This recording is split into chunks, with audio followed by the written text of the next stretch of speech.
ना नाम की भूख है ना मान की प्यास है।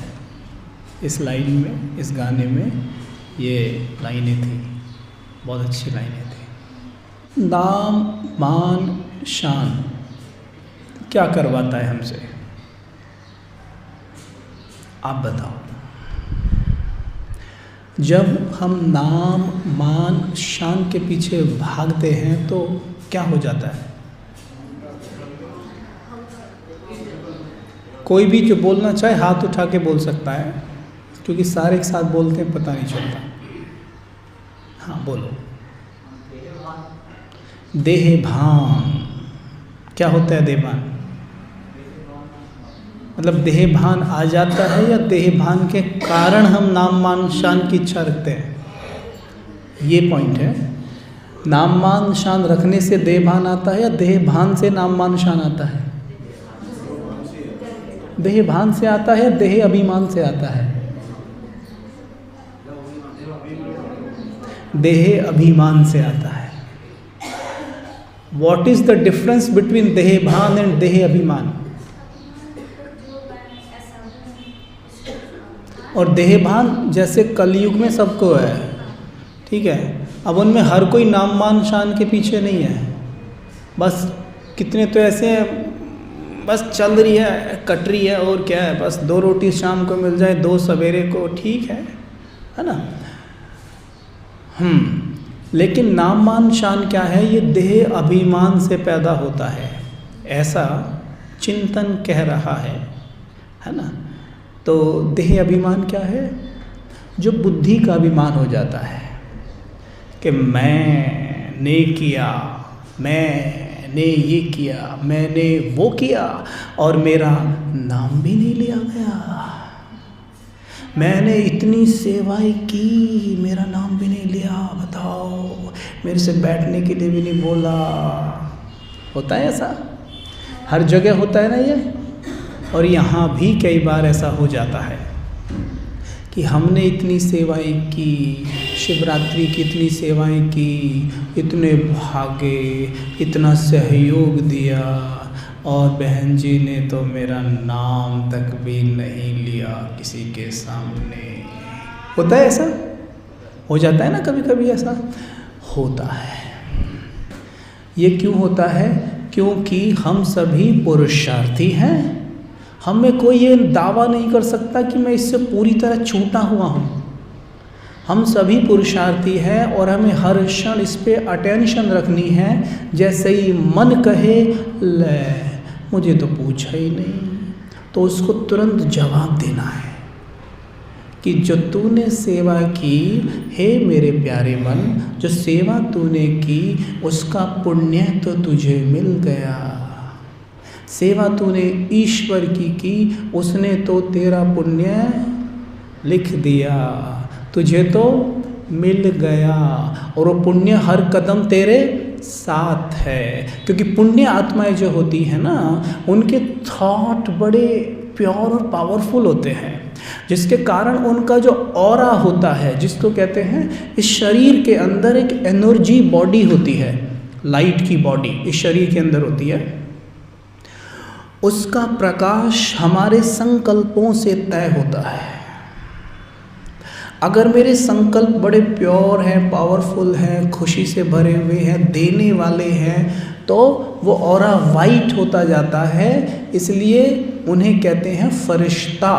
फरिश्ता माना देने वाला, ठीक है। और जो संकल्प उठते हैं ना लेने वाले, जितने भी, मेरा नाम नहीं लिया, मुझे सम्मान नहीं दिया, मेरी तो कोई पूछ ही नहीं है, तो उससे क्या होता है? अभी खुद ही देख लीजिए, जब ये थॉट चल रहे हैं तो कैसा कैसा महसूस कर रहे हैं आप? क्या भावना है इस वक्त, कैसा महसूस कर रहे हैं? आज बाबा ने जिक्र किया था मुरली में, अशुद्ध भावनाएं भी होती हैं। अशुद्ध, ये तो अशुद्ध ही है, ये तो व्यर्थ भी नहीं है, अशुद्ध है ये तो। और अशुद्ध भावनाएं जो ऑरा आपका बनाएंगी, वो कैसा होगा? वो लाइट की जो बॉडी है वो कैसी बन जाएगी?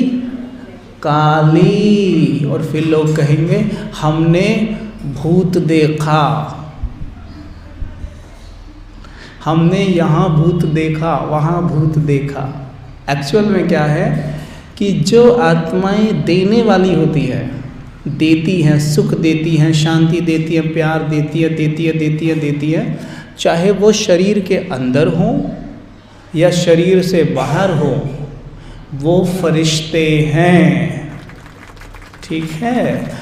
और जो लेती हैं चाहिए चाहिए चाहिए, या नहीं मिलता तो झपट भी लेती हैं, वो चाहे शरीर में हो या शरीर के बाहर, वो है, वो मैं नहीं बोलूँगा, ठीक है। वो क्या है, वही जो आप समझ गए, ठीक है।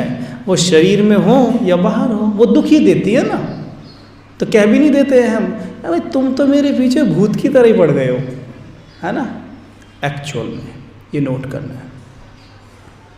तो एक्चुअल में कोई भूत नहीं है, लेकिन जब आत्माएं काम, क्रोध, मोह, लोभ, अहंकार को अपना जैसे कि निज धर्म बना लेती हैं, अपना नेचुरल संस्कार बना लेती हैं, फिर गुस्सा करते थोड़ी ना है, गुस्सा तो अपने आप आता है। हम में कौन है ऐसा कि अब मैं गुस्सा करूँगा, यस मैं गुस्सा करूँगा, नहीं, गुस्सा तो आता है ना।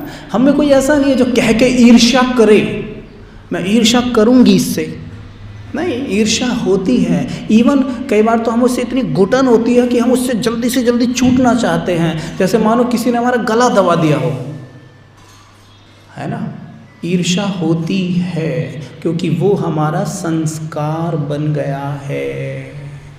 जैसे किसी आत्मा को गाली देने का संस्कार है, तो पता है वो बातों में बीच बीच में गाली के शब्द दे जाते हैं और लाइन बोलेंगे और गाली बीच में डाल देते हैं। आप कहेंगे भाई गाली क्यों दे रहे हो, तो कहेंगे गाली कब दी, अभी तो दी। उनको पता ही नहीं होता, मतलब उन्हें पता ही नहीं होता उन्होंने गाली दे भी दी है। सी दिस इज नेचुरल संस्कार, राइट। ऐसे ही गुस्सा है, एकदम आता है ठप से, छोटी सी कोई बात है टप से मुंह लाल हो जाएगा, कुछ एकदम आंखें दिखाने लग जाएंगे। क्या है, क्योंकि संस्कार बन गया है, जो कि हमारा नेचुरल संस्कार नहीं है। क्योंकि क्रोध ही है, जब आप क्रोध में होते हो आपकी बॉडी मूवमेंट कैसी हो जाती है, आपकी आंखें कैसी दिखती हैं, चेहरा कैसा नहीं भूतिया सा दिखने लगता है गुस्से में।